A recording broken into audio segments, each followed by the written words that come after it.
മന്ത്രിയുടെ കേറി പറഞ്ഞ ഭാഷയാണ് വനവകുപ്പ് മന്ത്രി പറഞ്ഞ ഭാഷയാണ്.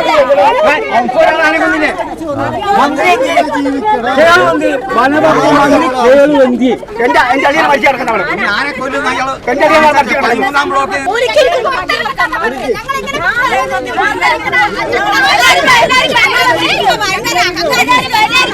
ഒന്നാമത് കശുവണ്ടി സീസണാണ്, ആന ഇവിടുന്ന് പുറത്തു പോകുന്നില്ല. അപ്പൊ ഇത് ചെയ്യേണ്ട ആരാ? ഫോറസ്റ്റ് ഡിപ്പാർട്ട്മെന്റ് മാത്രമല്ല, ഇതിന്റെ പൂർണ്ണമായ ഉത്തരവാദിത്വം ജില്ലാ കളക്ടർ ചെയർമാനായിട്ടുള്ള ട്രൈബൽ മിഷനാണ്. അവർക്കിപ്പോ എങ്ങനെയെങ്കിലും ഈ ആളുകൾ വിട്ടുപോയ പ്ലോട്ടിൽ പട്ടയം കൊടുത്ത് വേഗം വോട്ട് ഉണ്ടാക്കാൻ വേണ്ടി ഇപ്പൊ അവര് പട്ടയമേള നടത്തുക. ആർളം ഫാം 10-ാം ബ്ലോക്കിലെ താമസക്കാരനായ അനീഷ് കാട്ടാനയുടെ ചവിട്ടേറ്റ് സ്വന്തം വീട്ടുമുറ്റത്ത് ദാരുണമായി കൊല്ലപ്പെട്ടത് വെള്ളിയാഴ്ച പുലർച്ചെ 4 മണിക്കായിരുന്നു. കാട്ടാനയെ പേടിച്ച് മിക്കപ്പോഴും വീടിന്റെ ടെറസിൽ അന്തിയുറങ്ങേണ്ടി വരുന്ന ഗതികേടായിരുന്നു അനീഷിനും കുടുംബത്തിനും.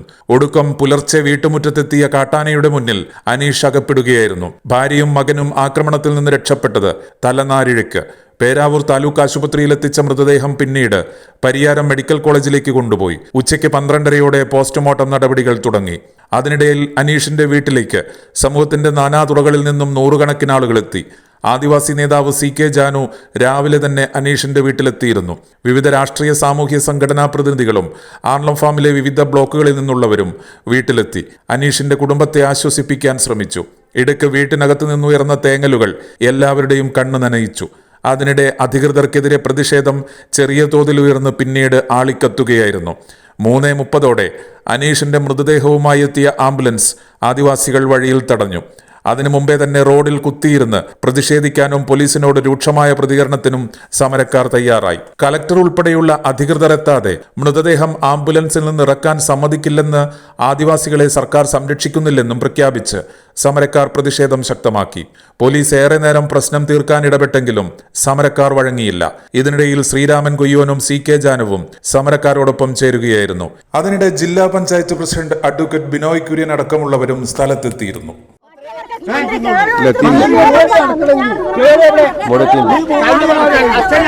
13-ാം ബ്ലോക്ക് ആന കൊന്നപ്പോൾ അന്ന് പറഞ്ഞ ഭാഷയാണ്. ഇനി ഒരിക്കലും ആന കൊല്ല മന്ത്രി വരട്ടെ, മന്ത്രി കേൾ വരട്ടെ, വനവകുപ്പ് മന്ത്രി വരട്ടെ.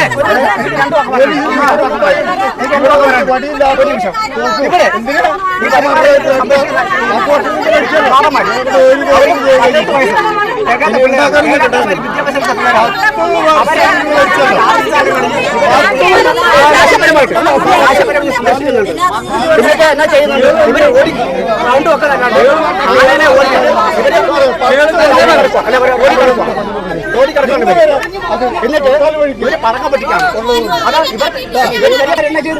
അവർക്കിപ്പോ ജോലിയുണ്ട് മറ്റേ പോസ്റ്റില്. അതാ ഇവർക്ക് സർവീസ് ഇല്ല, കാടിനെ പറ്റുന്ന സർവീസ് ഇവർക്കില്ല. അവരെന്താ ചെയ്തു? തട്ടിമറിക്കാൻ ചെയ്തത്, രാജ്യക്കാർ തട്ടിമറിക്കാൻ ചെയ്തത്. ഞങ്ങൾക്ക് അപകടം വരുമ്പോ നമ്മൾ പറഞ്ഞ ആർക്ക് വിലയുണ്ടാവില്ല. എന്റെ അടിയിൽ മരിച്ചു കിടക്കുന്നവർ ഞാനെ കൊല്ലുന്ന എന്റെ അടിയിൽ മരിച്ചു കിടക്കുന്നത് 3-ാം ബ്ലോക്കിൽ അച്ഛനമ്മനെ കൊന്നപ്പോ അന്ന് സംസാരിക്കാൻ അമ്മമാര് വരെ ഭാഷയാണ്. ആനക്കൊല്ലെന്ന് പറഞ്ഞ ഭാഷയാണ്. 3 മാസം കൊണ്ട് ആന മതിലിന്റെ പണി പൂർത്തീകരിക്കുന്നു പറഞ്ഞിട്ട് മന്ത്രി പോയി.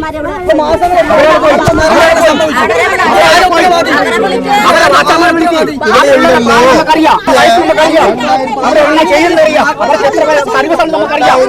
അവരെവിടെ പോയി? അവരെ വിളിക്കി.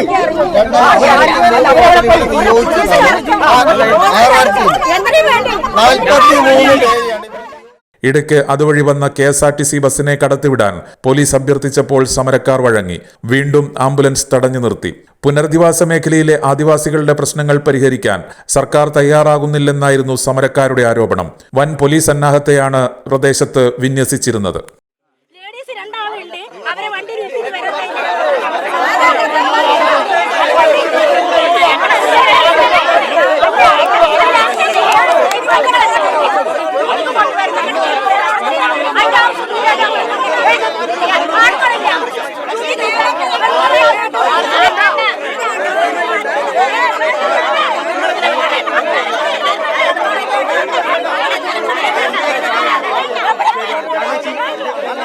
Come on. അറിയിക്കേണ്ടവരെ നമ്മൾ അറിയിക്കും. ഞങ്ങൾ അവകാശികളുടെ സാറേ, ജില്ലാ ട്രൈബൽ മിഷന്റെ ചീഫ് എന്ന് പറയുന്നത് ജില്ലാ കളക്ടറാണ്. ആയിക്കോട്ടെ, പറയട്ടെ.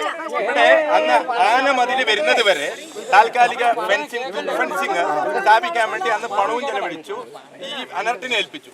അതിന്റെ മെയിൻ്റെനൻസ് ഏൽപ്പിച്ചിരിക്കുന്നത് TRDM എന്ന് പറഞ്ഞ ജില്ലാ കളക്ടർ ചെയർമാനായ കമ്മിറ്റിയാണ്. പക്ഷെ ആ മെയിൻ്റെനൻസ് കൃത്യമായിട്ട് നടക്കുന്നില്ല. കൃത്യമായിട്ട് വോൾട്ടേജിൽ ഈ പറയുന്ന തൂക്ക് ഫെൻസിങ് വർക്ക് ചെയ്തിരുന്നെങ്കിൽ ഇത് ഈ അവസ്ഥ ഉണ്ടാവില്ല. ആ പണി തുടങ്ങി ഉടൻ തന്നെ അവിടെ മരം മുറിച്ചപ്പോൾ ഫെൻസിങ് മുഴുവൻ അവിടെ പൊട്ടിപ്പൊളിഞ്ഞു. അത് മെയിൻറ്റെയിൻ ചെയ്തില്ല.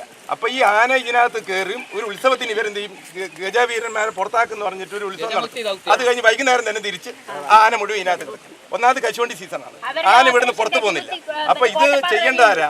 ഫോറസ്റ്റ് ഡിപ്പാർട്ട്മെന്റ് മാത്രമല്ല, ഇതിന്റെ പൂർണ്ണമായ ഉത്തരവാദിത്വം ജില്ലാ കളക്ടർ ചെയർമാനായിട്ടുള്ള ട്രൈബൽ മിഷനാണ്. അവർക്കിപ്പോ എങ്ങനെയെങ്കിലും ഈ ആളുകൾ വിട്ടുപോയ പ്ലോട്ടിൽ പട്ടയം കൊടുത്ത് വേഗം വോട്ട് ഉണ്ടാക്കാൻ വേണ്ടി ഇപ്പൊ അവര് പട്ടയമേള നടത്തുക. പ്രതിഷേധമുള്ള ആളുകൾ ഇവിടെ ഇരിക്കണം കേട്ടോ.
ആർല ഫാമിലെ ആദിവാസികളുടെ ഒരു യോഗം കളക്ടറേറ്റിൽ വിളിച്ച് രേഖാപരമായി അവർക്കൊരു ഉറപ്പ് കൊടുക്കും. ഈ പറഞ്ഞ കാര്യങ്ങൾ അതാണ് വേണ്ടത്. എന്നാൽ ഇതിൽ എന്തെങ്കിലും ഒരു ഉറപ്പ് എന്ന് പറയാം. സാറിപ്പം ഒരു തെരുവിൽ വെച്ച് ക്രൗഡിന്റെ മുമ്പിൽ പറഞ്ഞത് റെക്കോർഡാകുന്നില്ല. ഇത് കുടുംബാംഗങ്ങളുടെയും ആദിവാസി ലീഡേഴ്സിന്റെയും ഒക്കെ ജനങ്ങളുടെ മുന്നിൽ പറഞ്ഞ കാര്യമാണെന്നുള്ളത് ശരിയാകുമ്പോൾ തന്നെ ഇതിന് നിയമപരമായിട്ട് ഔദ്യോഗികമായിട്ട് രേഖയിലൊന്നും വരുന്നില്ല. അതുകൊണ്ട് ഇന്ന് വെള്ളിയാഴ്ചയാണ്. ശനി, ഞായർ, തിങ്കളാഴ്ച അല്ലെങ്കിൽ ചൊവ്വാഴ്ച ഈ കുടുംബത്തിൻ്റെ പ്രതിനിധികളെയും വാർണ ഫാമിലെ രാഷ്ട്രീയ നേതൃത്വങ്ങളെ സെപ്പറേറ്റ് വിളിച്ചോളൂ. അത് സെപ്പറേറ്റ് തന്നെ വിളിക്കണം. അതെല്ലാം കൂട്ടിക്കൊടുക്കരുത്. ആർല ഫാമിലെ ആദിവാസികൾക്ക് ഒരു അഷുറൻസ് കൊടുക്കാനായി ഒരു യോഗം വിളിക്കാമോ? അത് നേരത്തെയൊക്കെ ട്രൈബൽ മിഷനിലേക്ക് യോഗത്തിൽ ആദിവാസി എല്ലാ സംഘടനകളും വിളിക്കില്ല. നിങ്ങൾ ഇഷ്ടപ്പെട്ട സംഘടനയിൽ വിളിക്കില്ല. എല്ലാവരും വിളിക്കാറുണ്ടായിരുന്നു. ഇപ്പം കുറേ കാലമായിട്ട് ആ ട്രൈബൽ മിഷന്റെ ഇപ്പം കഴിഞ്ഞ ദിവസം ഒരു പട്ടയമേള പോലും നടന്നപ്പോഴും ഈ ട്രൈബൽ മിഷന്റെ യോഗം എന്നാണ്. അതിനകത്ത് ആദിവാസി സംഘടനാ നേതൃത്വങ്ങളെ വിളിച്ചു കൂട്ടാം കുറേ കാലങ്ങളായിട്ട്. അതൊന്ന്. രണ്ടാമത്തെ കാര്യം, അന്നത്തെ കഴിഞ്ഞ വർഷം ഇതേ ഘട്ടത്തിൽ ഇവിടെ ഇതുപോലൊരു ക്രൗഡ് കൂടിയപ്പോൾ അന്ന് പറഞ്ഞിട്ടുള്ളൊരു ഉറപ്പാണ്, ഇതിനകത്തുള്ള 4 ആൾ പൊക്കത്തുള്ള കൊടുങ്കാടും അത് വെട്ടിത്തെളിക്കാൻ പേരിന് അവിടെ ഇവിടങ്ങളിൽ വെട്ടിത്തെളിച്ചു. അല്ലാതെ ഇപ്പോഴും അത് ഇരട്ടിക്കാടായി. അപ്പൊ അതൊന്നും ചെയ്യും. പിന്നെ അനർട്ടിനെ കൊണ്ട് നിങ്ങളിവിടെ ഫെൻസിങ് ഉണ്ടാക്കി. അത് ആന മരം മറിച്ചിട്ടിട്ട് പലതും പൊട്ടിക്കണം. അത് കൃത്യമായി മെയിൻറ്റെയിൻ ചെയ്യുന്നില്ല. അതുകൊണ്ടാണ് ഈ ദുരന്തം ഉണ്ടാകുന്നത്. അതിന്റെ ഒരു മെയിൻ്റെനൻസിന്റെ സംവിധാനം ഉണ്ടാവുന്നില്ല. സ്ഥിരമായി ചില ആളുകളെ എംപ്ലോയ് ചെയ്യുക. മാത്രമല്ല അതിനകത്ത് കൃത്യമായിട്ട് വോൾട്ടേജ് ഇത്ര ശതമാനം വോൾട്ടേജ് കയറ്റണം. പവർ അതൊന്നും കൃത്യമായിട്ട് ഫംഗ്ഷൻ ചെയ്യുന്നില്ല. അതൊന്നും അതോടൊപ്പം തന്നെ ഇവിടെ ഗജമുക്തി എന്ന് പറഞ്ഞിട്ട് ഉത്സവം പോലെ ആനയെ അങ്ങോട്ട് കുറച്ച് പേര് തുരത്തി വിടും.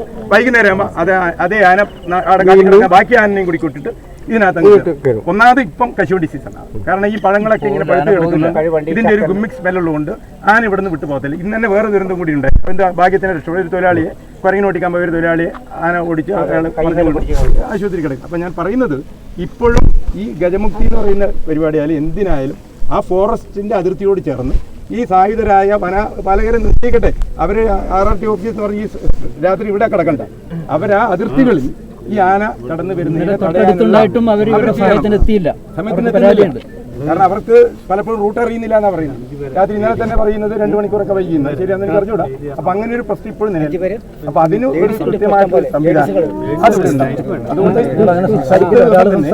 യോഗം വിളിച്ചുവിട്ട് രാഷ്ട്രീയ പ്രതിനിധികളുണ്ടല്ലോ, അത് അവരെ വിളിച്ചു നമുക്ക് പരാതി എല്ലാവരെയും വിളിച്ചു അതിനൊരു അല്ലെങ്കിൽ ഇത് നിരന്തരമായിട്ട് ആവർത്തിക്കും. വനത്തിലെ ആനക്ക് മെയിൻ പ്രശ്നം